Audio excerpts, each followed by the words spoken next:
polish here in the ACC. Naheem McLeod, another of the newcomers from the transfer portal, 7'4" from Florida State, the tallest ever Syracuse basketball player making his debut, and an easy sweep of the opening tip. The season is underway. Happy holidays to those of you who celebrate opening day of college basketball season. Right into Naheem and a quick turnaround, high percentage. You see the size advantage right there. They see it, go into it, dominate the paint. One of the keys to Syracuse to win the game today. New Hampshire is a guard-oriented team led by Clarence Daniels. He's off the mark on his first try, 6'6". Jackson Baker, 6'8", their tallest regular. Daniels is a guy who's going to have a really good game if New Hampshire even wants to give themselves a chance to be in this game. Such a great penetrator. Daniels, an outstanding rebounder, saves one for the Wildcats. Ahmad Robinson in his UNH debut, a little floater, can't get on the board just yet. Orange starters, guys that really can go. Starling and Mintz might be the best backcourt combo in the ACC. Starling, a Notre Dame transfer out of Baldwinsville just down the road, gets himself to the line. This is something that Judah and JJ should be able to really excel at, getting in the paint, drawing the defense, and if the finish isn't there, they'll be able to draw and kick and hit one of their open teammates for a perimeter jump shot. And like I said, that's where those guys have to knock those down to be able to keep that spacing on the floor for those guards penetrating. Starling in double-figure scoring each of the two exhibition games, and he profiles like Mintz in a lot of ways. Can get to the basket against anybody, also wants to improve his shot. Yeah, you see his body. He has a great body. He's going to be able to take contact when he gets to the basket. He's a guy who's going to really have a lot of opportunities to get to the free throw line and get points that way as well. Orange off to a good first minute. Man-to-man defense, of course, pushing out.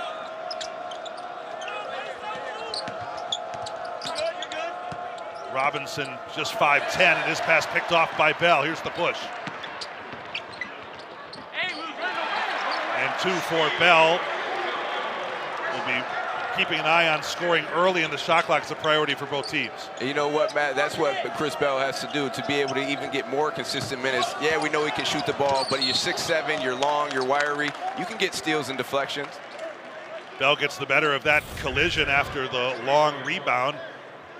Entangled with Clarence Daniels, who gets the foul. And it's in there for Bell, right? He didn't express himself all the time last year on plays like this, but he can mix it up, be a better rebounder and playmaker. He's a guy who can really shoot the ball, but he needs to be able to add a little bit more on the defensive side of the ball and also rebounding.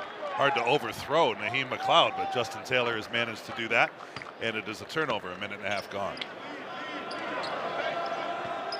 New Hampshire 15-15 a year ago. Coaching change with Bill Harrion out after an 18-year run. Very successful head coach at a number of stops.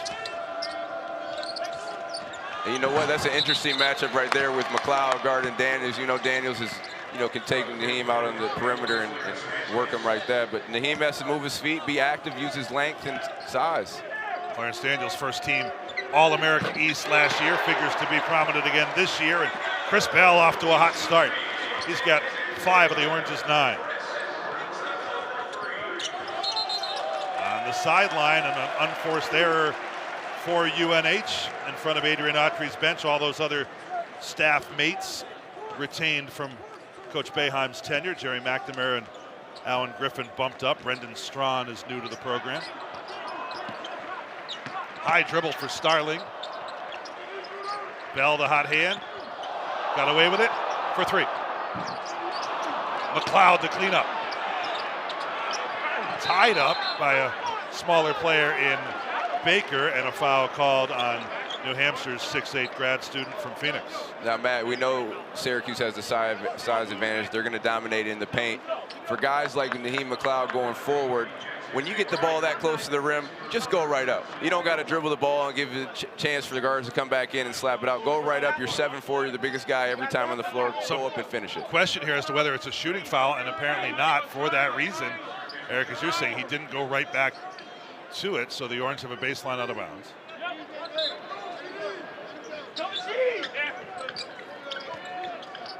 Bell doesn't hesitate. Robinson on the run out, smallest player on the floor with a rebound for Jackson Baker. Daniels Turnaround lays it in. You can see his skill right away. He's got all 4 for the Wildcats. That's one thing he's really good at, is getting offensive rebounds, puts back. We saw last year he had 34 and 14 against Boston College. He's very, very capable. Moving screen against the Orange, and Justin Taylor responsible for a couple of turnovers. Taylor was a bright star in the exhibition games. 22 points total in the 2. Nathan Davis, 8-year run at Bucknell before moving on to UNH. 2-time Patriot League Coach of the Year. Very good in his first 4 years, especially in Lewiston, PA.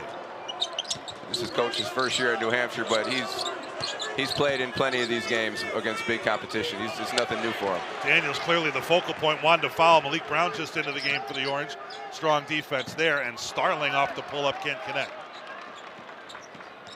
On the spin out, Mintz is in the way of Ahmad Robinson. Foul on Judah Mintz is his first.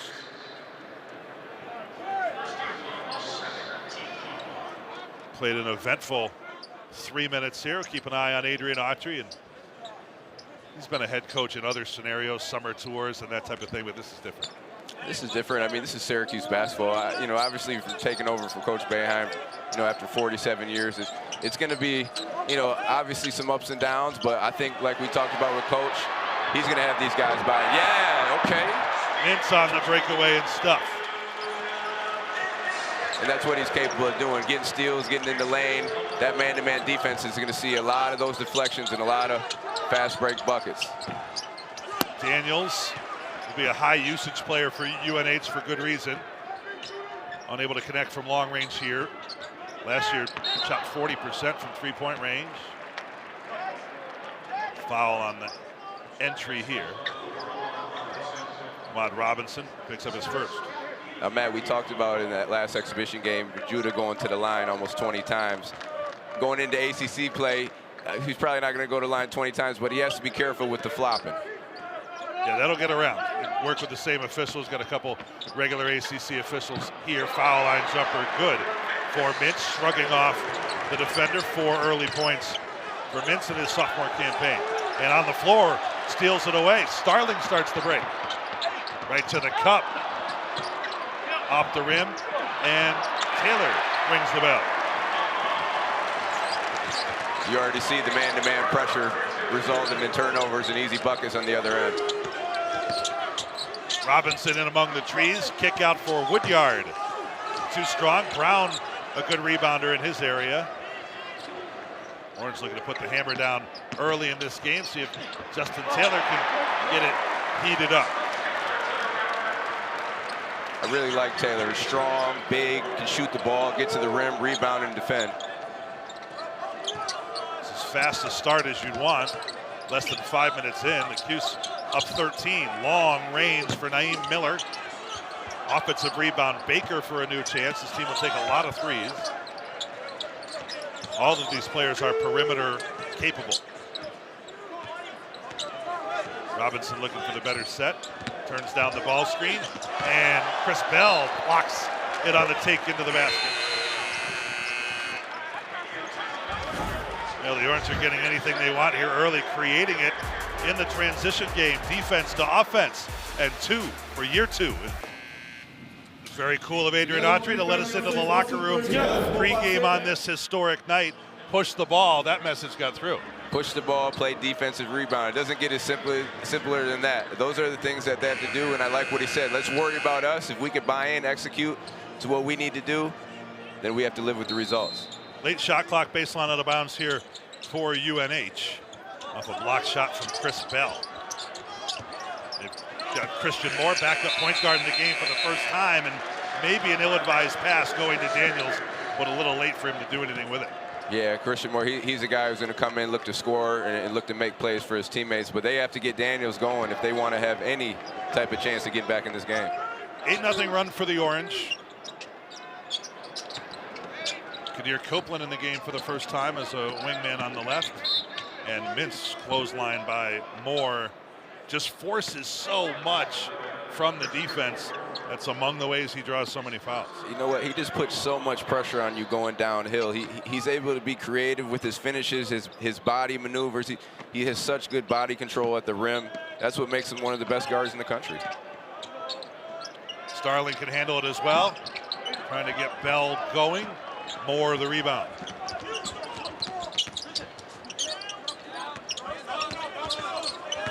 Clarence Daniels goes to work. Look at Copeland wall him off, but Daniels equal to the task this time. Half dozen points for him. He's the only New Hampshire player to score. Just under 6 minutes gone.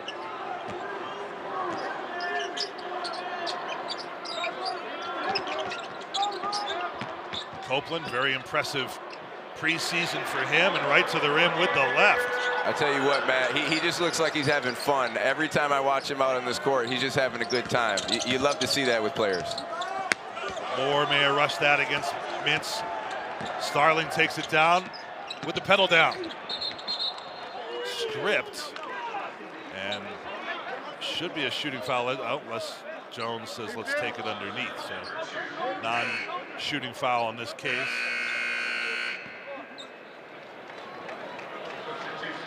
Both teams figured to substitute a bunch.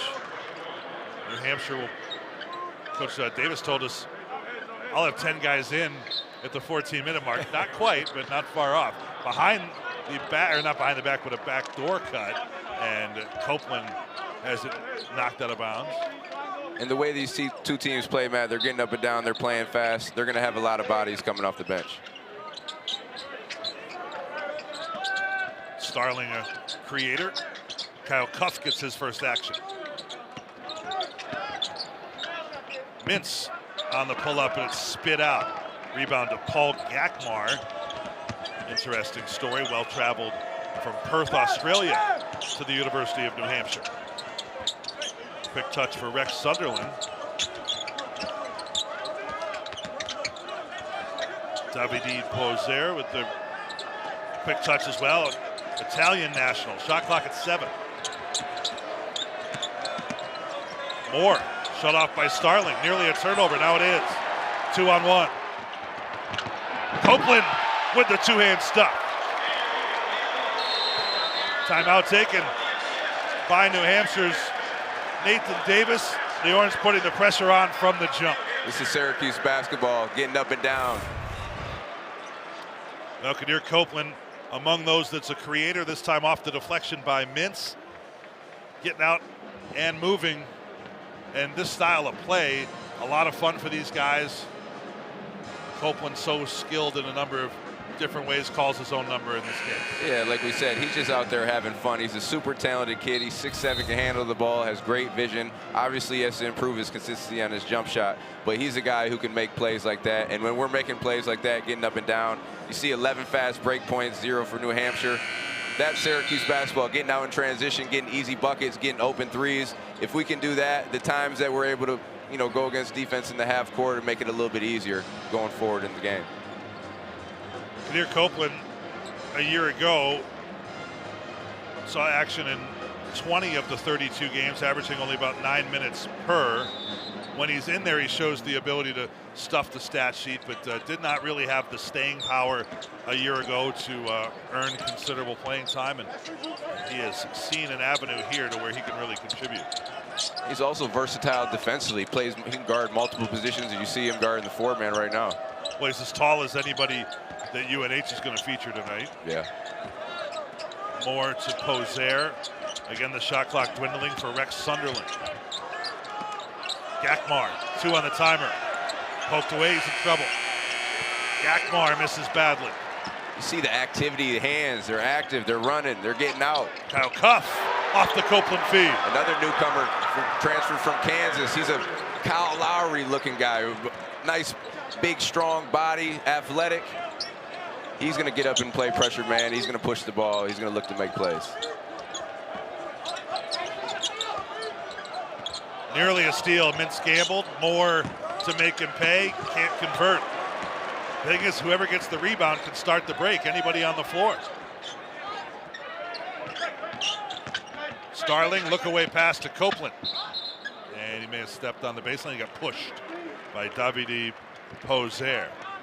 So another New Hampshire foul on the defensive end. It's been a fun style of play for the Orange so far. Peter Carey to see his first action when we come back.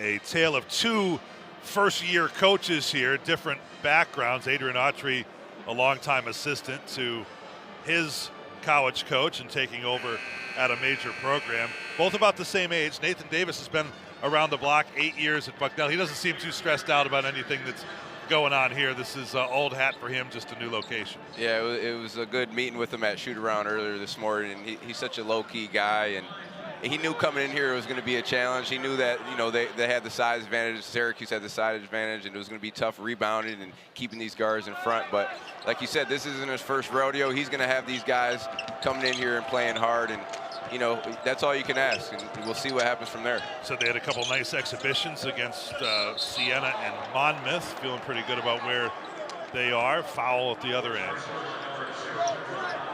Kyle Cuff a little handsy. Figure that Syracuse will foul more. Typically zone defenses don't get called for quite as many fouls as teams that are out pushing in man-to-man. Yeah, when you're pressing up, you're going to get some hand check fouls. You're going to get some fouls when they're driving by in the lane, but that's where these big guys have to be in help. They have to rotate. They have to be there to be a presence and block shots, get deflections. Ahmad Robinson back in. Woodyard, 33 in blue, a Valparaiso transfer. Now we see some zone out of Cuse. With the baseline out of bounds. That has been commonplace so far through the early part of the year, counting the exhibition game. Shot clock again spinning down, and Kyle Cuff with that extension from the top of the zone, and that's one of the things that's been missing a little bit here and there with the zone defenses, that length and aggressiveness. That one hits with a thud when the Jackson Baker miss. Orange again quickly in the transition game. And J.J. Starling doesn't mess around. We heard it in the pregame. Coach Autry saying we got to push the pace, we got to get up. I think every time they got a rebound, we didn't see him slow it down one time. These guys are looking to push the pace, get easy buckets. Davide Poser reach in, and they got Starling with his hand in the cookie jar. He thought he had picked one away again for another easy deuce. And this one whistled as Peter Carey had the other part of the sandwich on the defense there. You know, Matt, I really like this guard trio that they have in right now, even with Cuff, JJ, and Judah. These guys are athletic, they can move, and they can really make stuff happen on the floor. Looks like they're willing to gamble on steals, confident that somebody's got them on the other side.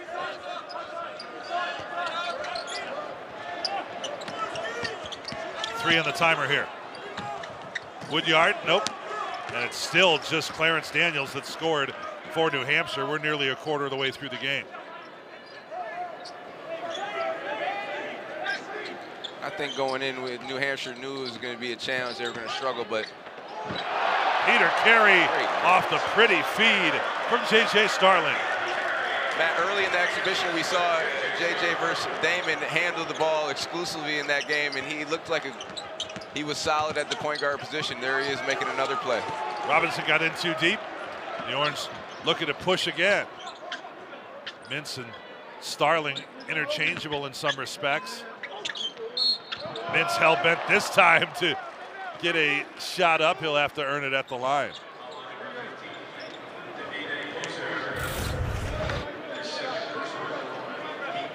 You see JJ right foul. Yeah. Great pass to Peter Carey. He had 8 assists in the first game against Damon. You know, he showed that he can handle the ball. He showed that he can push Judah off to the 2, and they can play off of each other. I think that's going to be crucial going forward in the season. Sometimes Judah's getting pressure. Now you can get the pressure off and hand it to JJ and let Judah kind of play off play out the 2 position. So them being able to play off each other, make plays for each other, is crucial going into this season, especially in ACC play. Second free throw for Mintz is very short. subs each way. Both teams playing lots of people in this opening half. I tell you what, we count these deflections, man. It seems like they have at least 15 deflections right now. Yeah, just moving the basketball has proven difficult for UNH. Clarence Daniels against McLeod, gets around him. Awkward shot. Rebound with the shot clock not resetting. Baker against the big fella, out to Robinson for three. First points for anybody other than Clarence Daniels, Ahmad Robinson out of West Texas College. But Matt, as his first major we see Division what 1 points. 7-4 does for you. Just standing in the paint, being a presence. 28-9 Syracuse. 9 minutes remaining in the first half. Mintz on the post up against Robinson, draws a foul and one for Judah Mintz. He just toyed with the smaller Robinson there, got him on his back, and has a chance at a three-point play. I tell you what, it looks like his body has improved. He's getting stronger, and I don't think people really understand the footwork that you have to be able to get into it, be on balance, and then hit that shot with the contact. Judah Mintz, from what I've seen this year or last year and now a little bit of this year, his footwork is elite. Probably some of the best footwork in the country. And when you do go at the very highest level and you have these NBA tryouts and camps, clearly they're grading on a high curve and standard to see that type of thing. And so that experience will pay off big time for Mintz, who leads all scorers at this stage.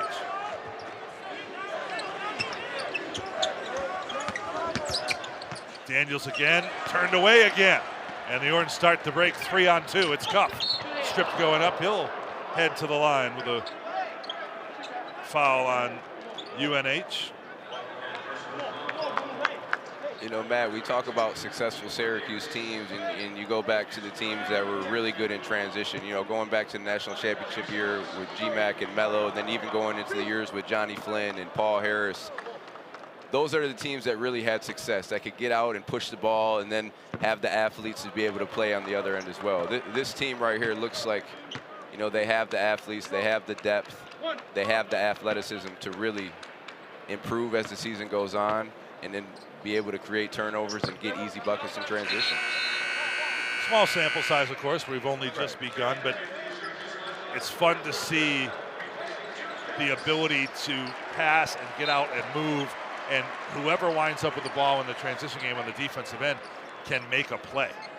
And that's what guard-oriented teams can do, but they're not lacking in size, obviously, especially in this case against a mid-major program like UNH.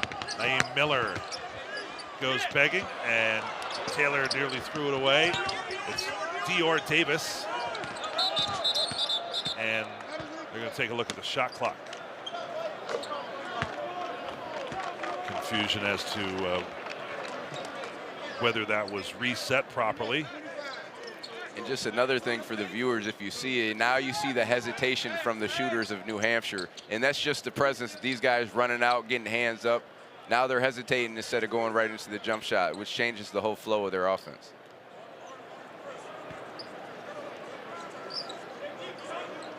Shot clock put back up.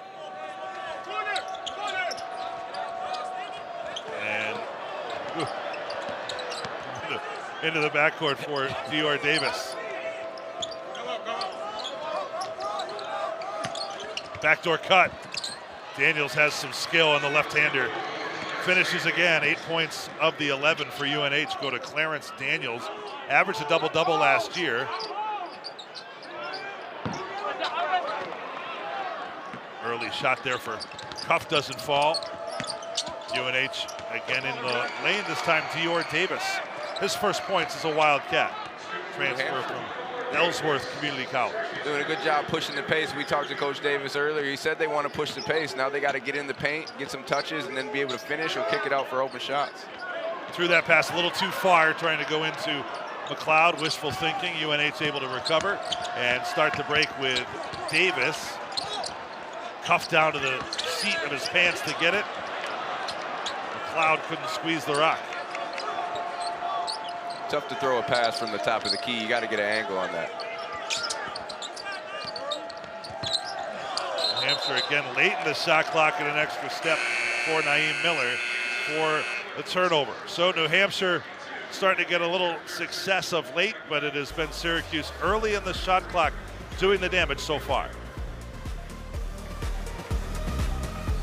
Close to 60% from the field, early big lead against New Hampshire in the first ever meeting between the programs. Welcome back, everybody, courtside here at the Dome. Tori Ball is with us, with Eric Devendorf as well, talking Orange United, Tori, the preferred collective of Syracuse athletics, and it's taken a minute to kind of get this settled and organized, and you're hitting it full bore with Orange United, the place for people to connect to make a difference in NIL. Absolutely. So we've been, I just got here a few months ago, and it's exciting to get here during this time because, you know, I was a student athlete, you knew too. So NIL is a super important part about what we do.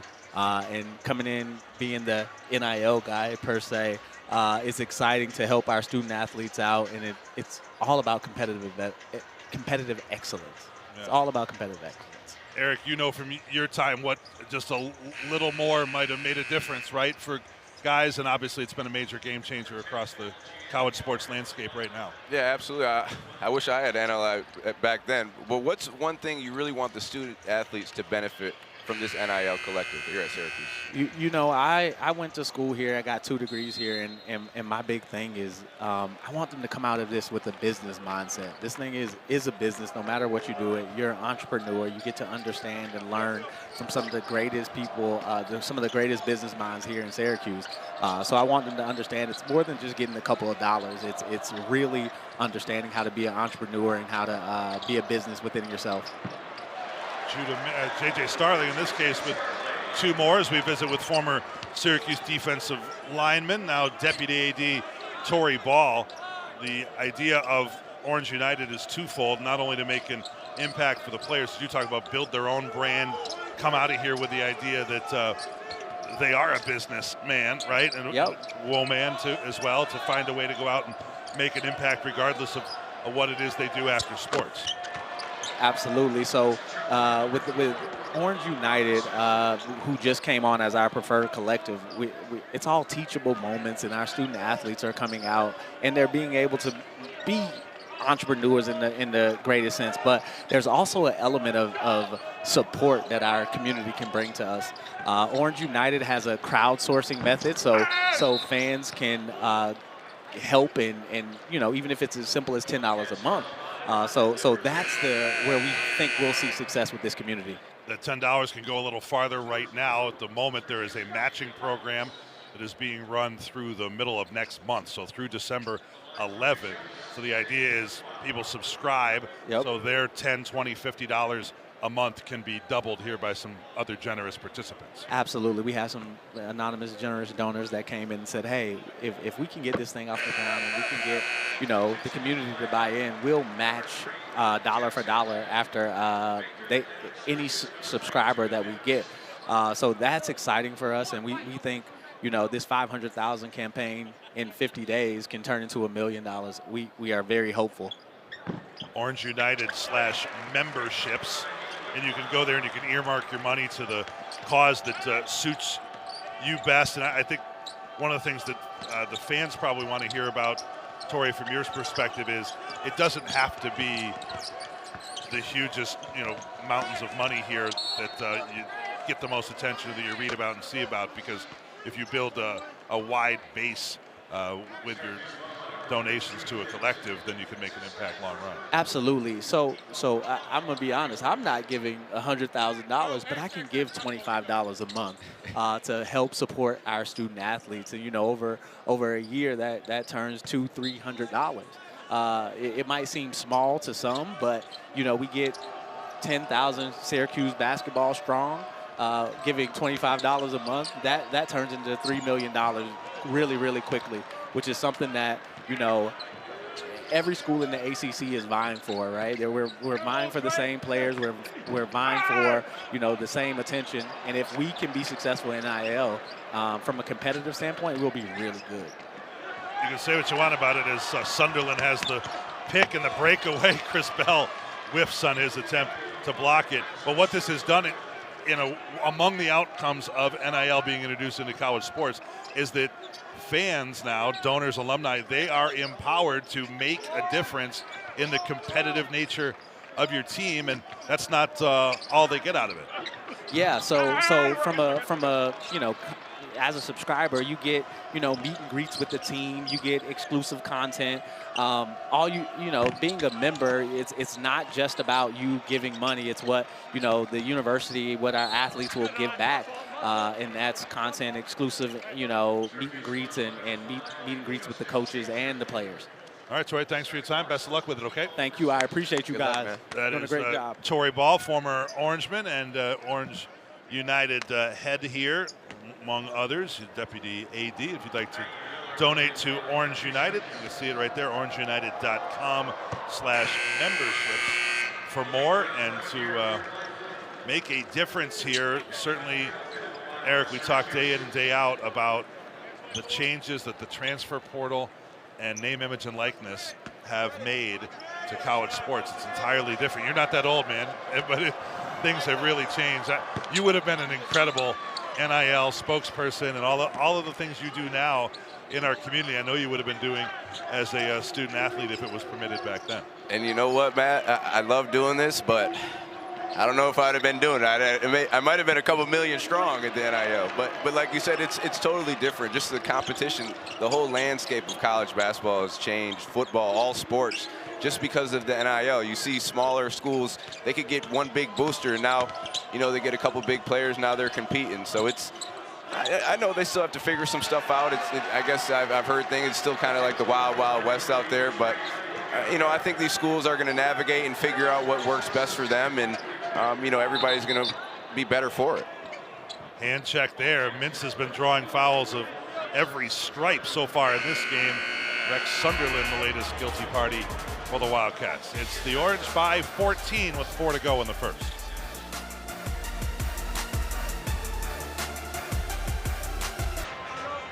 New Hampshire starting to feel a little more comfortable, has cut the Syracuse lead to 14.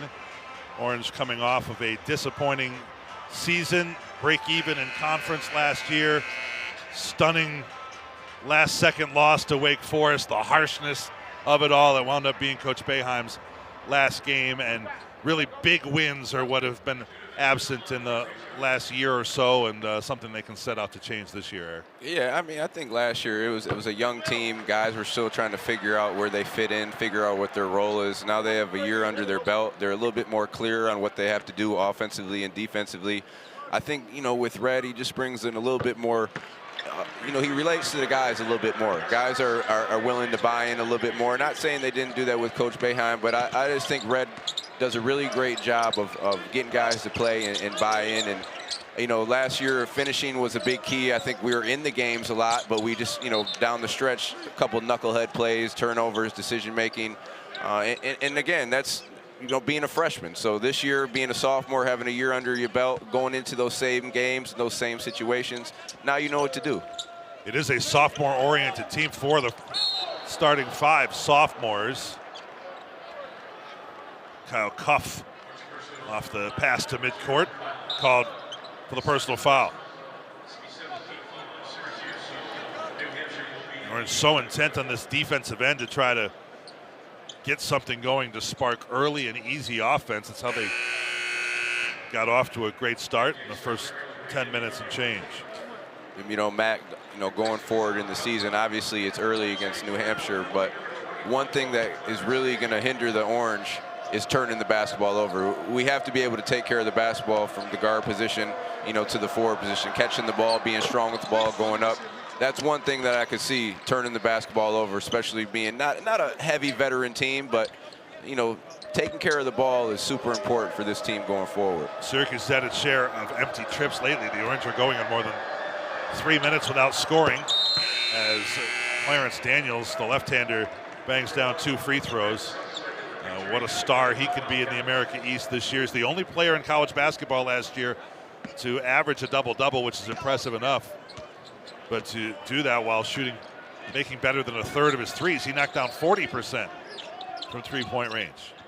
And we heard Coach Davis talk about him in shoot-around that he had a chance to transfer and go elsewhere, but he was a guy who really liked his teammates. They had great camaraderie last year, and then going into this year, he was ready to compete. And and win some games at a high level. What an effort for the offensive rebound, and at the end, Copeland on the baseline. Otherwise, he is saving another opportunity off the J.J. Starling miss. Look at this effort. This stuff doesn't show up on the stat sheet. We need guys like this. Get on the ground, get dirty, get physical. You need those type of plays if you're going to win games, especially down stretch.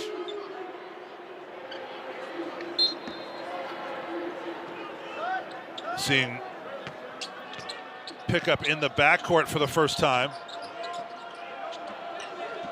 Moore weaves his way through the press defense. Easy jumper there for Naeem Miller. And an official timeout off the basket. The first points from Miller in D1. A little easy here. Mintz thought he had support. Right, that's a miscommunication defensively? It's just a miscommunication, but on Judah's end, you can't quit on the play. You got to keep going and try to get back in front. Off that whistle, Peter Carey back in, a New Englander against the University of New Hampshire. Mintz hanging to fire again. This time doesn't get a whistle. On the breakout, it's Baker to Sunderland.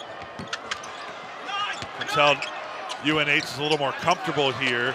A miss by Miller, and New Hampshire getting back better as well.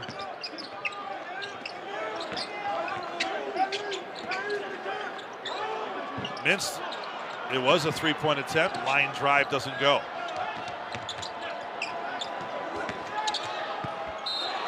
Moore, and a late whistle that the fans don't agree with.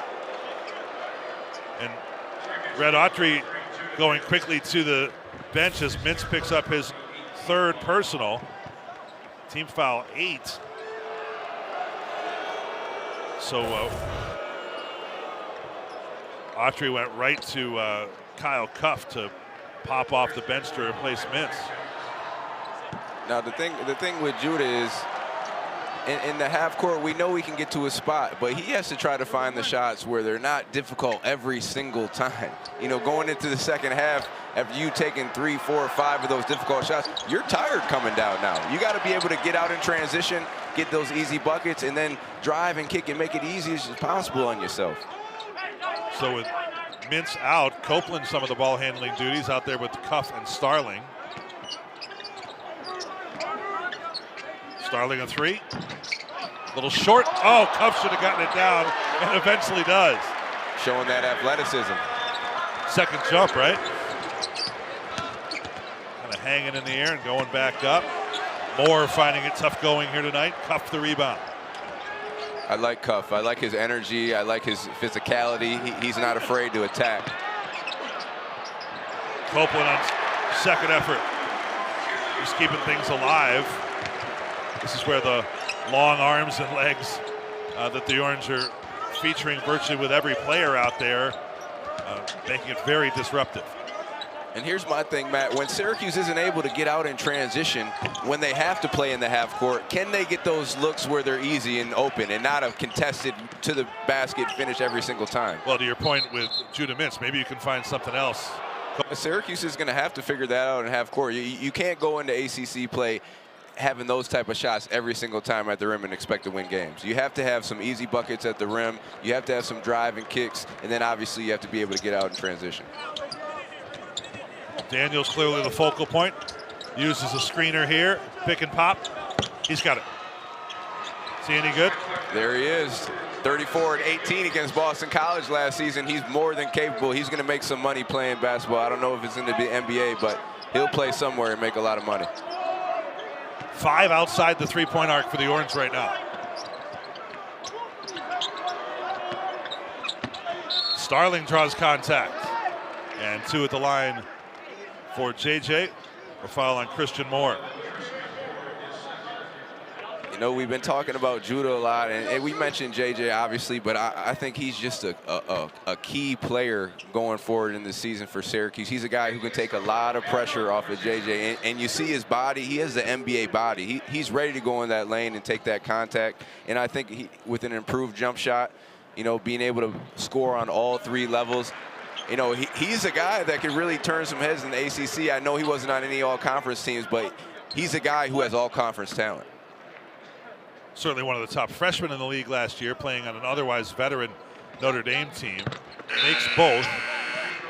The former Baldwinsville Bee back home. He kind of did the home thing twice, right? He went to a post-grad or a prep school in Indiana, and therefore he was close to South Bend.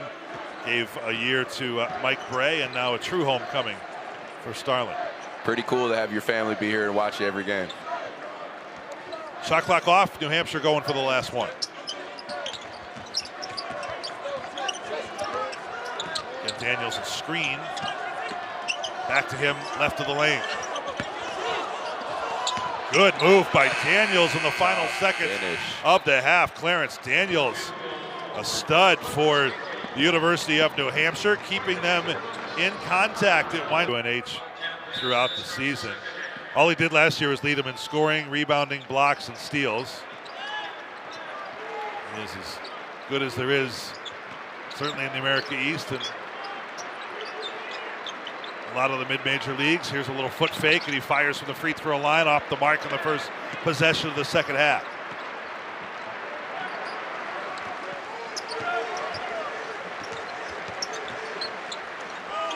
Opening game of the season throughout college basketball. Syracuse got off to a scorching start, has not been able to sustain it, and the lead has been trimmed to 12 by visiting UNH. Both teams coming off seasons where they were around 500 a year ago. Clarence Daniels, an aggressive take to the basket.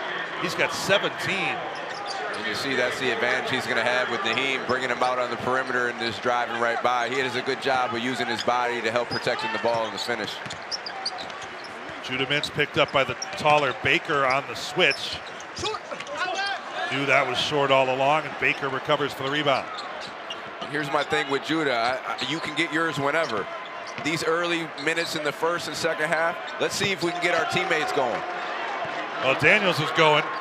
He has been apart from his teammates. He's scored more than half the New Hampshire points. Daniels alone has not been stopped yet, and he could be a problem if the Orange don't get back to scoring. Here's a clear path for Taylor.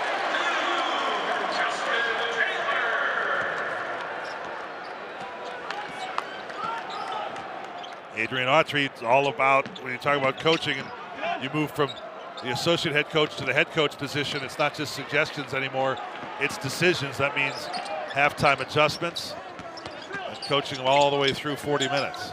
And Coach Autry is ready for it. Like we said, he was an assistant 12 years. Before that, he was 3 years at Virginia Tech under Coach Seth Greenberg, and then obviously under Coach Jim Boeheim. Coach knows what to expect from his guys. He knows what to say in the pregame and the halftime, and he knows how to get these guys to buy in.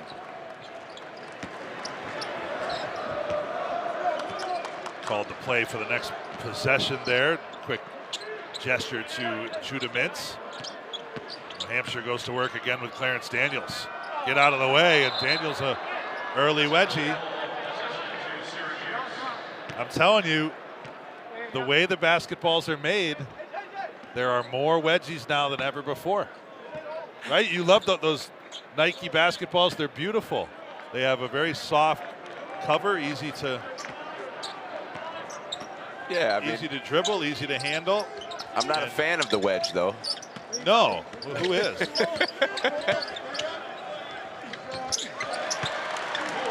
J.J. Starling, his first points of the half. And he's a versatile guy offensively. With that big body, he can get down there and use it to be able to get closer to the rim against those smaller guards. There's been a wedgie in each of the games so far. 3 of them on jump shots. One was on a Kyle Cuff dunk. He jammed it into the bracket. Hanging in here is a 12-point game. New Hampshire knows that its bread is buttered with Clarence Daniels. You can see how he had 34 in a road win at Boston College last year. Well, you see the sub that Coach Autry had to make. He took Naheem out, and now we see Malik Brown guarding him, who's a little bit more, mobile and moving his feet. But Daniels made up his mind. He's going to go ahead and take over this game. When he gets the ball face up, he's going to attack. If you give him a little space, he might jab you off and hit that mid-range jump shot. This guy is a player, man. It's no question about it. We talked about earlier, he's going to make him some money playing, I don't know, NBA overseas, wherever it is. But in this conference, he's probably the top player, if not top 2 or 3 in the conference. Sure. What a story it'll be when he gets to professional basketball. He's from the Minneapolis area, played at a very small school, Montana State Billings, for a couple of years. Then at Lake Region State, which is in North Dakota. You're a big Royals fan, I know. Three-pointer is front rim and in for Judah Mintz.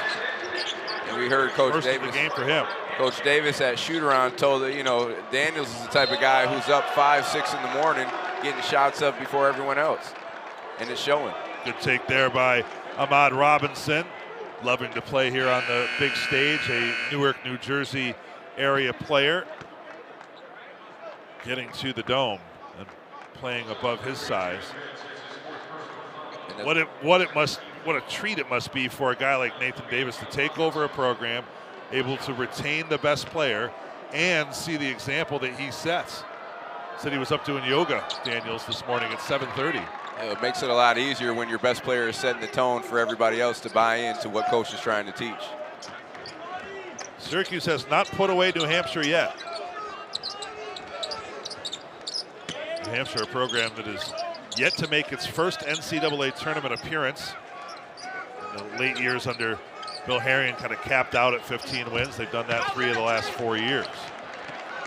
See Syracuse starting to settle for jump shots instead of what is their strength? Get to the basket, dominate it's not the paint. Copeland's strength. He made just 1 a year ago, but here he's able to make something happen at the defensive end. Bell, he is a shooter. Brown couldn't keep it alive. And New Hampshire could make this a single-digit game. From the corner. Bell, the weak side rebound off the Miller miss, and he's taken down. Foul is on Daniels. And Matt, going back a couple plays to the Judah Mintz foul, I'm looking at Coach Autry, and he's not afraid to take out his best player if he's making a mistake and tell him what he's done wrong. A couple times we watched Judah just let the guy just drive right by. A guy with his athletic ability, his mobility to be able to stay in front, that should never happen. He's the guy that has to set the tone offensively and also defensively as well. Coach Red letting him know.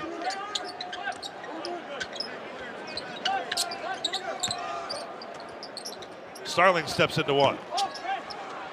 All these guards are going to have to shoot at a higher clip. Mintz and Starling both were about 30% three-point shooters last year. New Hampshire, they do most of their work around the three-point line. Daniels may be the lone interior presence. Again, Syracuse spreads the floor. Matt, I think that's one question mark for Syracuse going into the season. Do we have consistent shooters that can help us space the floor for our guards to be able to penetrate and get in the paint? From way out there, it's down the middle for Baker. First points of the day for Jackson Baker, and it forces an Adrian Autry timeout. So New Hampshire's made it a little close for comfort now, an 8-point game. The latest three-point connection by Jackson Baker. Autry in the orange trying to stop. It's currently on the bench, but he's among the ACC's and the nation's best. Selected today to the Naismith watch list.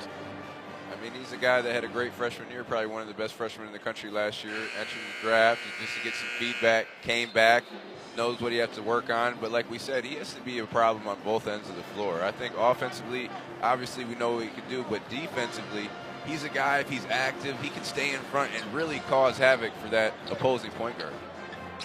List there on the Naismith Award watch. The class of the ACC, P.J. Hall at Clemson, Armando Bacot back for another year at UNC, Kyle Filipowski, the Duke, the preseason player of the year. Good play there by Ahmad Robinson, blocking a shot from behind. New Hampshire starting to smell it a little bit, huh? They got confidence. They see when your best player is playing like that, everybody else comes in. Yeah, they know they're getting what they need from Clarence Daniels. 19 points for him. The others coming along, and the Orange have not yet put away the Wildcats in the first ever meeting between the two.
pregame. He wants to get some things done early in the shot clock. They've been better at that of late. 6 of their points in the first 5 minutes of the half have come in early offense. Yeah, they haven't quit. You see them running the floor. Their guys are cutting to the basket, getting paint touches, and then when you cut to the basket, suck the defense in, that opens up the perimeter for those open looks. A little more aggressive to close what was once a 23-point deficit. Now down to 8. Syracuse could use a basket. Missed their last 5. They've gone more than 2 minutes without scoring. Copeland a turnover. It's 2-on-1 with Starling hustling back. Sunderland turned it down. Robinson on the push. May have been fouled and he banks it in. It is a 6-point game. New Hampshire doing a great job of walling up on the defensive side of the ball, and now you see the guards fearless going to the rim, attacking, using their body, finishing at the rim. I'd imagine the nervousness is creeping in on that bench over there now.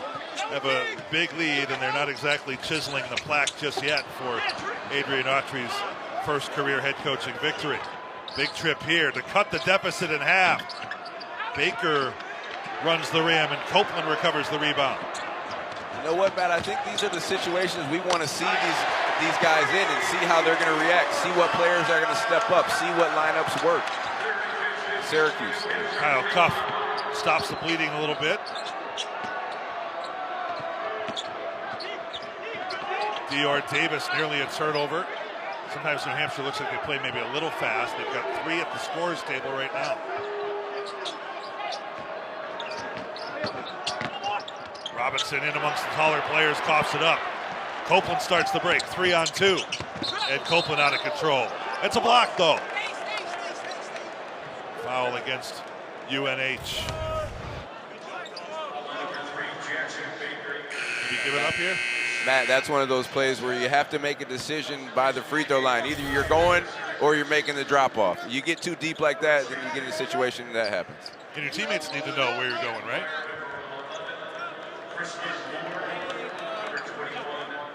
Subs each way.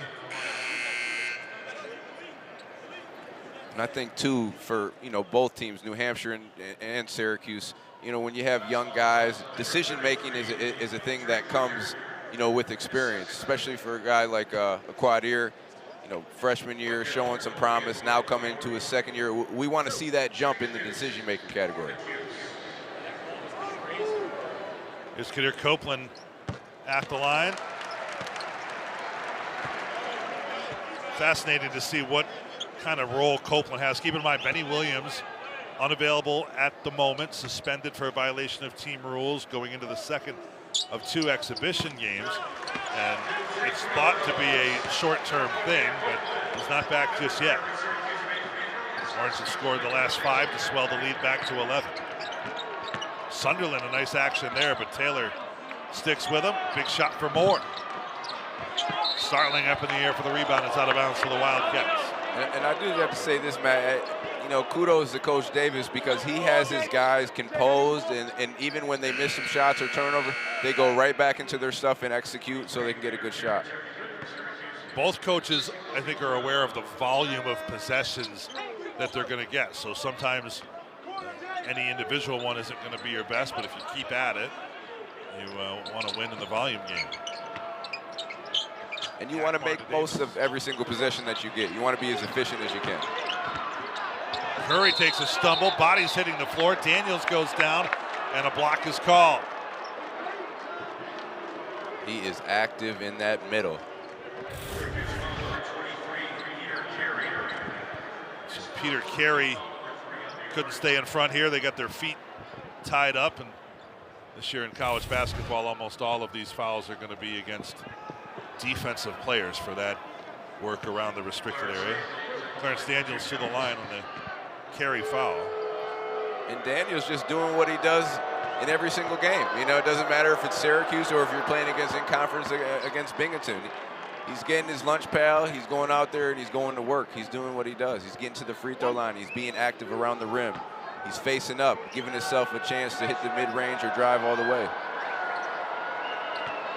14 double-doubles last year. He's pretty shy in the rebounding department tonight. Misses the second of 2 free throws. But Daniels is the first 20-point scorer in the game. He's got 21 altogether. Copeland off the fake. Online, but too strong. Copeland just 1 of 9 from distance last year and is yet to find the stroke in the opening game of the season. Entry feet, Cuff a long guard. Knocked it away, but turned it over himself. Carey hangs back. Taylor trying to bring some semblance here of sanity to the proceedings. Yeah, this is with Judah Mintz on the bench. So you're looking at other primary ball handlers and creators like Starling, Cuff, and Copeland. Starling rolled it around, almost stuck on the rim again. Carey had to have the patience to bring it down. Copeland for Cuff, wide open.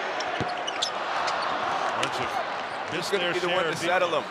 They need to settle down. Somebody needs to come in and settle Syracuse. I think they're all looking for the kill shot in this game, but it's yet to come. Syracuse leads by 10 with 12 minutes to go. Cuff flat-footed, held his ground, but official Les Jones has a foul. It's on Kyle Cuff.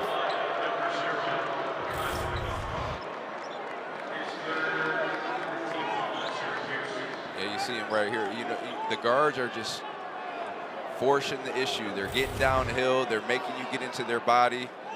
Now you see him get to the free throw line. Dior Davis to the line. New York City product in his first career Division I game. And we got to think, Matt, these guys, this is check that. No, that's right. Davis in his first game here. Go ahead. This is a once-in-a-lifetime chance for these guys to be able to play in the dome. They want to be able to go out and say that they did some work in the dome. Absolutely. That always adds a little spring in the step of visiting players that are up for the challenge. As you know, Eric, the hardest part typically for people who've never played here at all is getting used to the depth perception. The basket is so far away from the stands and the wall.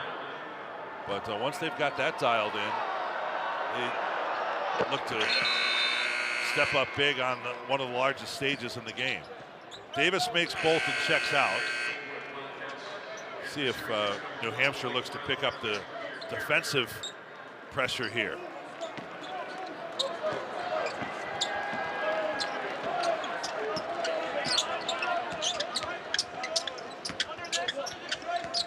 Malik Brown out there to reverse the ball and set screens. See if Taylor can get going. He's fouled and he pures it. A chance at a 4-point play for Justin Taylor. We talked about Justin Taylor, you know, early. He's a guy who can really come in and make shots and be effective on both ends of the floor. Justin Taylor's first 3 of the season would have been good at the State Fair. It's down to heavily favored in that one. Bring back Deasia Fair, one of the most dynamic scorers in all of college basketball. Little roster turnover as well as Justin Taylor converts on the first 4-point play of the season.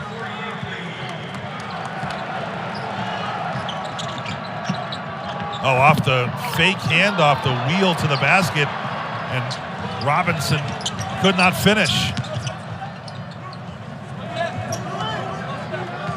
And Judah Mintz has been on the bench for much of the last few minutes with 3 fouls. So Copeland, Starling, and Cuff running the show. Behind the head to Brown, who got in too deep. Uncontested rebound for Daniels. Naeem Miller hasn't scored this half. Brown pokes the ball out of bounds. Now, one thing Matt Syracuse can do offensively is go at Daniels on the defensive end. Make him work a little bit. Now it's a little bit harder when he comes back offensively to make a move or get a shot off. You got to make him work on the other end of the floor as well. And a correction on the Mintz foul count, 4, not 3. Thus explaining his extended absence here. Lead was cut to 6, currently a dozen.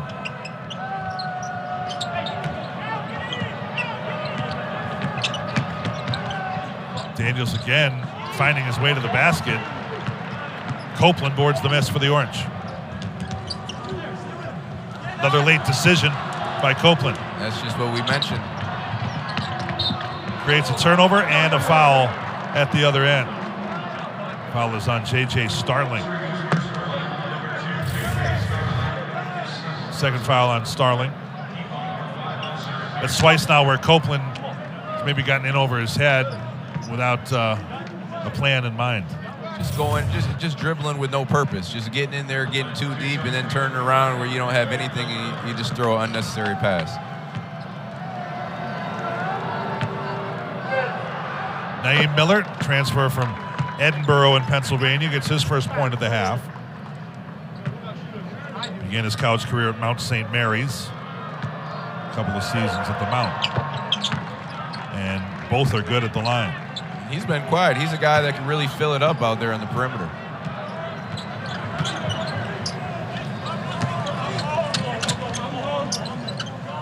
Again, 5 out along the perimeter for the Cuse.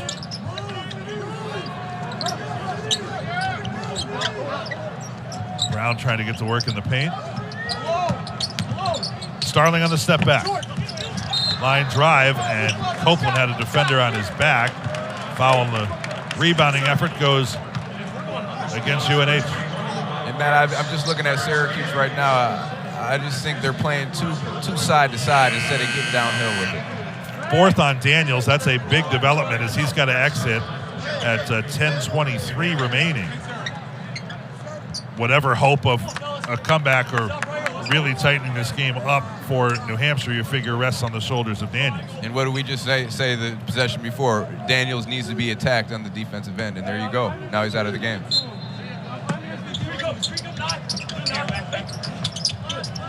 Starling taking his time, finally gets it in to Justin Taylor. Step back of his own. Lost the defender, but missed the shot. See what UNH can do with Daniels on the bench. Robinson didn't want to pull it there. Fastball for Sunderland. He's got it. Syracuse getting caught in no man's land playing in between. You got to decide, you're going to go or you're going to stay. Sunderland matches his career high with 5 points. Taylor looking to answer, drops the triple, his second of the game.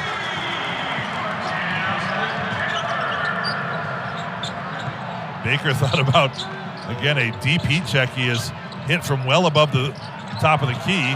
Turnover with a little extra dribbling for Miller. Taylor, bounce feed for Brown. Great look from Taylor. Great look from Taylor. That's what you need. A guy not named Judah Mintz coming in and give you a little bit of oomph. Two-hand jam brings the timeout by Nathan Davis of New Hampshire. Justin Taylor on the bounce pass, paying it off. The big fella on the run to the rim. So, 12-point game. What does Adrian Autry hope to see in this final quarter here, where, again, it looked like this could have been completely blow the doors off in the first 10 minutes, and in the middle 20, you could say New Hampshire, in some respects, outplayed the Orange. I think the biggest thing is just effort. Are you guys going to continue to play hard when stuff is going bad, when you face a little bit of adversity, when you turn the ball over, when you're missing shots, when the other team's making shots? Coach Autry just wants to see his guys continue to play hard, play with effort, and play with energy. Yeah, we're the more talented. Syracuse is the more talented team. They're the bigger team. But if you're not going to play hard and you're going to let these guys get up and down, they're going to show that they belong here. And that's what they're doing right now.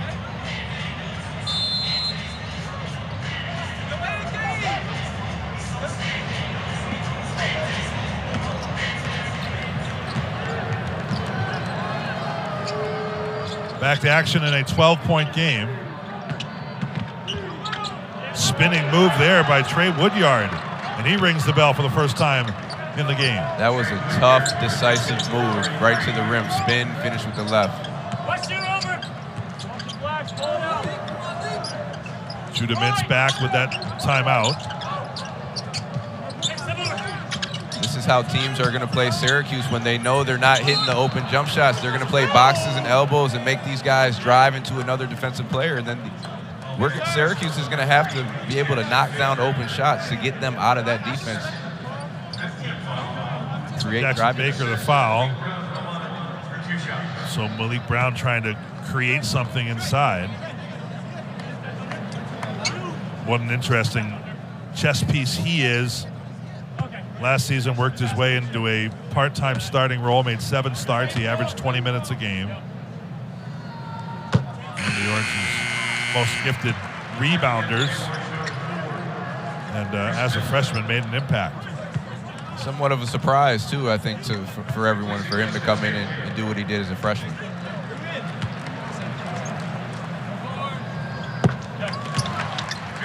Brown makes both.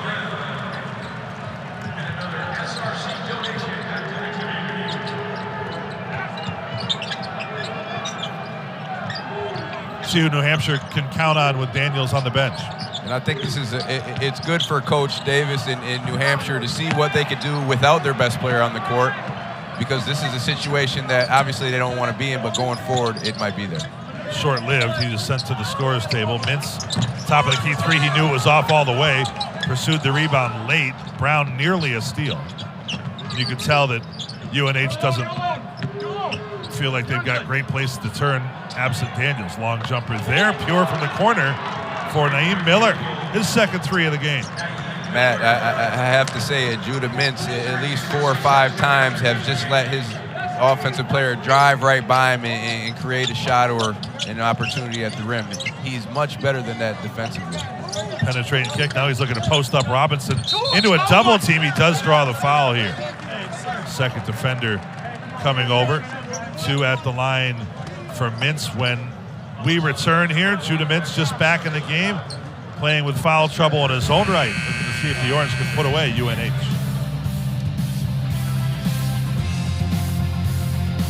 Earlier in the program, Orange United is the preferred collective of Syracuse athletics.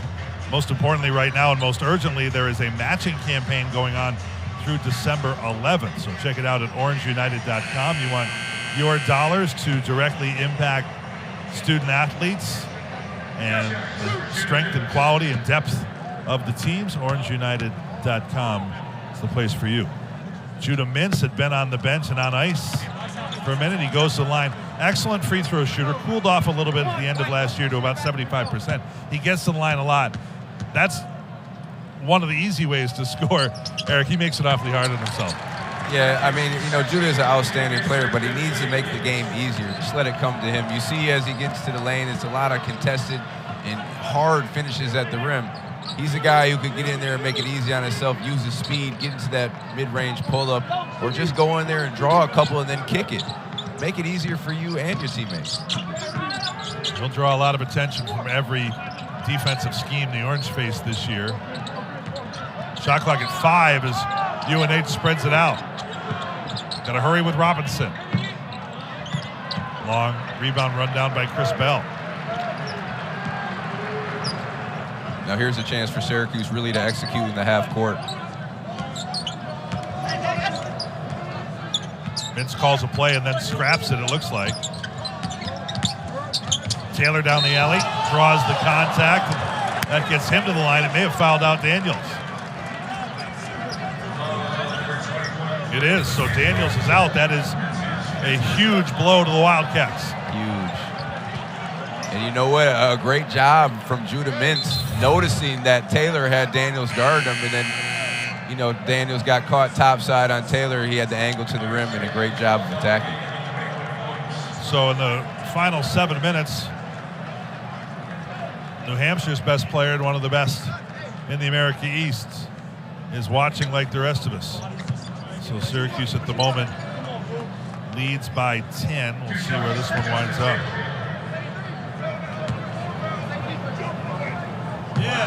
So Taylor yet to find the range there. Did convert on the 4-point play. First game in early season for everybody, right? You know what, these Justin Taylor, Chris Bell, these are guys who are really going to have a big impact on this team. Spacing the floor. We talked about, you know, the lack of shooters on the Syracuse team. These guys are 2 guys that really have to be able to fill it up, on the perimeter.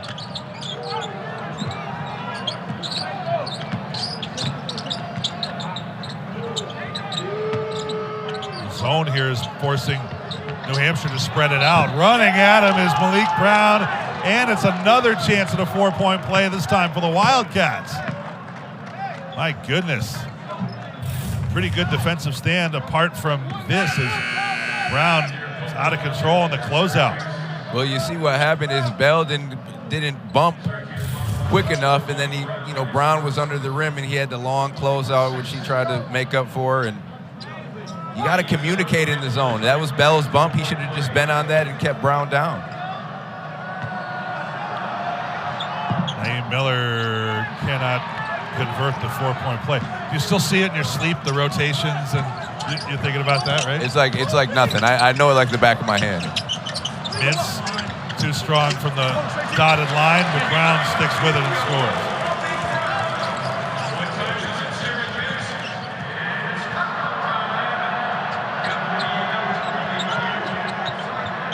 Robinson looking over his options. Quick movement into Baker.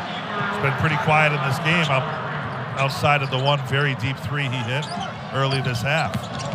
Mintz runs right by him. Switch hand shot, no, but another trip to the line for Judah Mintz. I tell you what. I think if he becomes the NBA logo, it's going to be him on the ground. It's going to be a little silhouette like a murder scene. I mean, that's where he spends his time. I hope he has a great brand someday and a sneaker and a clothing line and the whole thing. The logo is going to be a silhouette of him laying down.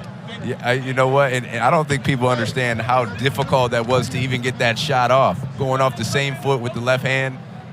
I mean, we do need to see him make it a little bit easier for himself and his teammates. But I tell you what, this kid is so talented, being able to get to the rim and create opportunities like that.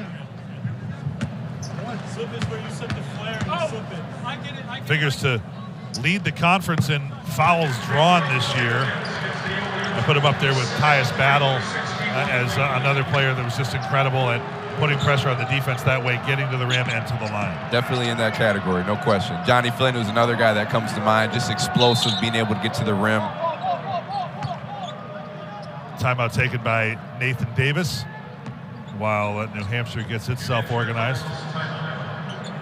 Orange have one more dome game, actually two more before heading to Hawaii. They play Wednesday against Canisius here. And Colgate comes in on a 2-game winning streak in the series next week.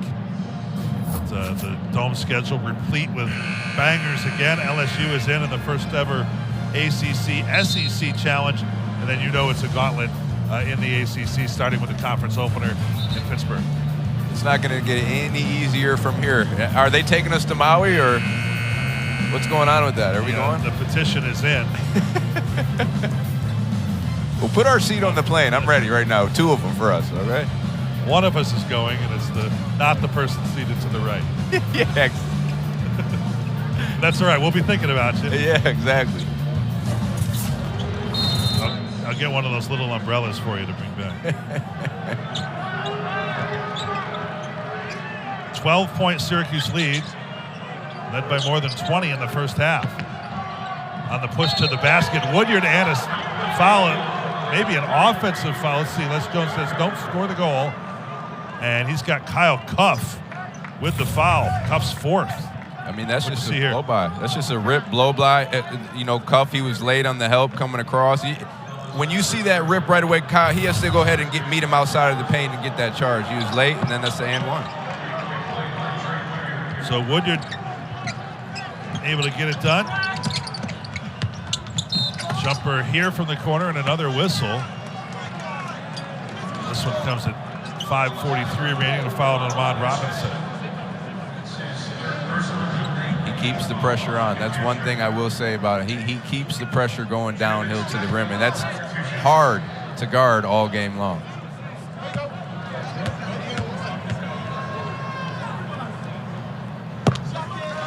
Guess what? Mintz is back at the line where he's been collecting his mail. Made 139 free throws last year. The second exhibition game Wednesday of last week, he drew 10 fouls in the game, had 16 free throws. So that's a way to get easy baskets. He might take a bruising on the floor along the way. He's scoring at the line with ease. They anticipated the pass into Woodyard. Brown broke it up. Still loose to the floor. Woodyard recovers for New Hampshire. Shot clock at 9 for Robinson, out of his range, and Copeland stretches for the board. And I like this lineup. This is a good lineup with Malik at the 5. We're mobile, we're versatile, they can push the pace. Jumper off the spin by Mintz. No good off the glass and rim.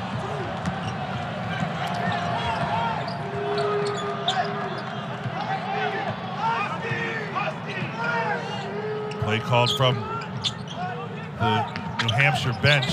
Baker off the elbow. A little surprised. Baker, he averaged 6 points a game last year. He's not giving him more than that tonight. Jumper from the corner. Sunderland, too strong. Good rebound for Woodyard. Brown ties him up, and the arrow favors the Wildcats. Man, I really like what we've been seeing from Woodard. I know he was a transfer from Vanderbilt, I believe. Valpo. He's just a guy coming in playing hard. You see this 2 straight line drives. He had one good move where he spun into the left hand. He's just playing hard. Going after the ball, being aggressive. Played last year for UNH. Started half the games in which he played. Down the middle of the lane, bank shot is good for Ahmad Robinson. Great body control. Left-handed finish, great drive to the rim. Well, now they're getting going with Nathan Davis. They're showing how they want to play. 48% shooting in the second half because they've had high percentage and high-quality shots, either open threes or get it to the cup. One thing that Coach Davis stressed was what? Shot selection. He is going to pound it into his guys' heads that we need to get good looks and good opportunities. Meanwhile, Taylor hits from the mid-range. But last year, New Hampshire was near the very bottom in college basketball at field goal shooting, less than 40% as a team for the season. Their two-point shooting was very subpar, missed there. Back into Baker, has it poked out by Brown. Active hands again from the Syracuse defense. You can see how difficult it is at times to rebound out of the zone.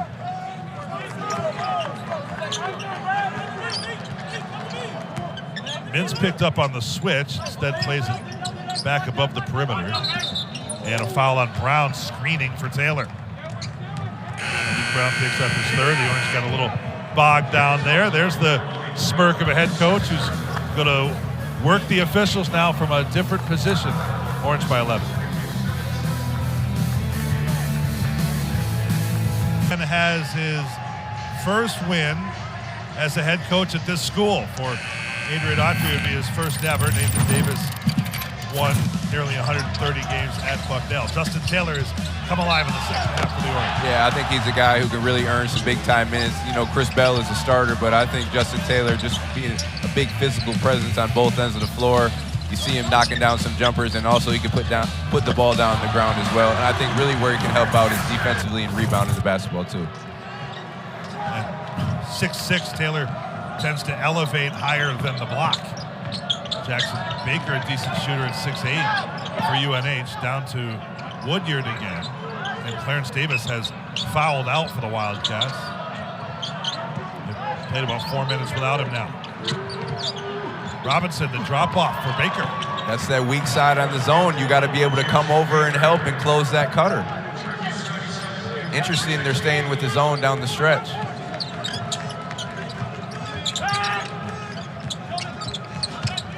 UNH has not shown tremendous deep shooting proficiency yet in this game. They've made a couple backdoor pass here. Copeland to Brown.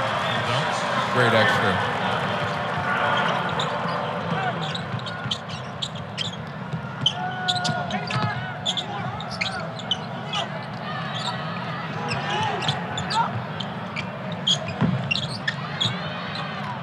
Miller off the mark.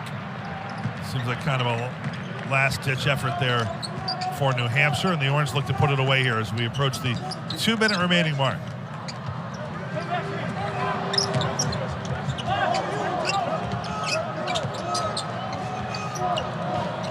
Mintz, top of the key. Mintz with a thud. Just 5 3-pointers made in the game for the Orange. Cup was back in position. My goodness. How hard is it to draw a charge in college basketball this year? I mean, he's above the arc. We've got to see this again. Yeah. I mean, that's textbook, right? I mean, he was there. He was there. You got to give it up for Cuff giving up his body. He seems like that type of guy. Cuff picks up his 5th. And Miller with a pair of free throws for UNH. Cuff's got that fire in him here, fouls out after an 8-point night. You know, Cuffs is a guy who's going to see a lot of time this year. I think, you know, obviously backing up JJ and Judah, but he's a guy who come in and bringing a lot of energy, especially on that defensive side of the ball. Giving up his body, pressuring the ball, bringing it up the court. I like what Cuff's been doing. Timeout Adrian Autry to navigate the final minute 43. Then it is on to Wednesday night here in the Dome. Canisius comes over from the Western New York. Just 10 wins a year ago for Canisius, but everybody starting the season fresh. Looking forward to that. Long-time series, Syracuse and Canisius back in the day played plenty. And we will meet here Wednesday night at 7, a game you can see right here on ACC Network Extra. New Hampshire's next game is against Curry. I'm not sure whether that's Steph or Dell or the seasoning that they'll be playing. Yeah. Orange right now in position to put this one away. That box doesn't tell the whole story, Eric. The Orange look like we're going to put up huge numbers in the first few minutes of this game, but that pace was hard to sustain. You know what, Matt? I mean, besides, you know, the first 8 to 10 minutes of the first half, New Hampshire has done a pretty good job of fighting through the adversity, you know, withstanding the runs, and I think Syracuse's energy hasn't been where it needs to be for much of the game.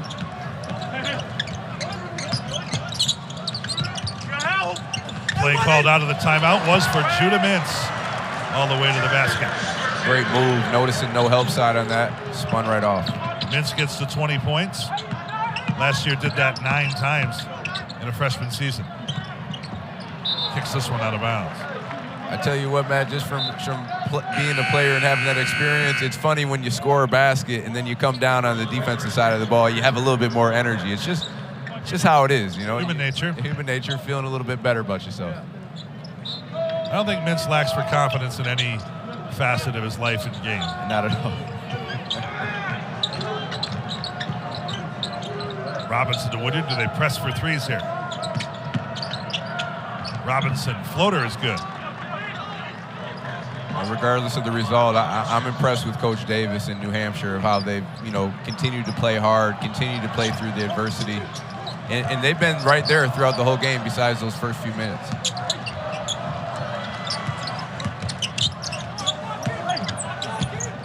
Copeland, an extra step in the lane, coaxes this one over the front of the rim.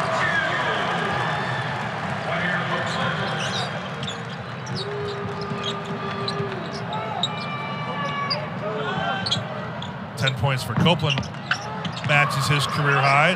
Also scored 10 just before Christmas last year against Pittsburgh. Just juggling the ball on the sideline and out off of Syracuse. You see New Hampshire assistant Jimmy Allen, recently the head coach at Army. He and Coach Davis go back decades.